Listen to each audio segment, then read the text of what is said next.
கர்த்தருக்கு ஸ்தோத்திரம். இந்த நாளுக்கான தேவ வார்த்தை 1 யோவான் புஸ்தகம் 5ஆம் அதிகாரம் 14வது வசனம். நாம் எதையாகிலும் அவருடைய சித்தத்தின்படி கேட்டால் அவர் நமக்கு செவி கொடுக்கிறார் என்பதே அவரை பற்றி நாம் கொண்டிருக்கிற தைரியம். இந்த நாளின் தேவ வார்த்தையின்படி ஆண்டவராகிய இயேசு நீங்கள் ஜெபிக்கிற எல்லா ஜெபத்திற்கும் அவர் பதில் தந்து உங்களை ஆசீர்வதிப்பார். வேதத்தில் பரித்திமே குருடனை பற்றி வாசிக்கிறோம். அவன் இயேசுவை நோக்கி அவன் கூப்பிடுகிறான். ஆண்டவர் அவன் கூப்பிடுதலுக்கு செவி கொடுத்து அவன் விண்ணப்பத்தை கேட்டு அவன் பிறவி குருடனாய் இருந்தபடியினால் அவன் பார்வை அடையும்படி அற்புத சுகத்தை ஆண்டவர் அவனுக்கு தந்தார்.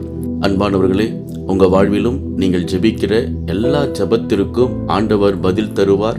உங்களுக்கு அவர் செவி கொடுத்து உங்க தேவையெல்லாம் அவர் சந்தித்து உங்களை ஆசீர்வதித்து உயர்த்துவார். விசுவாசியுங்கள், மகிழ்ந்து களி கூறுங்கள். இயேசு உங்களை ஆசீர்வதிக்கிறார்.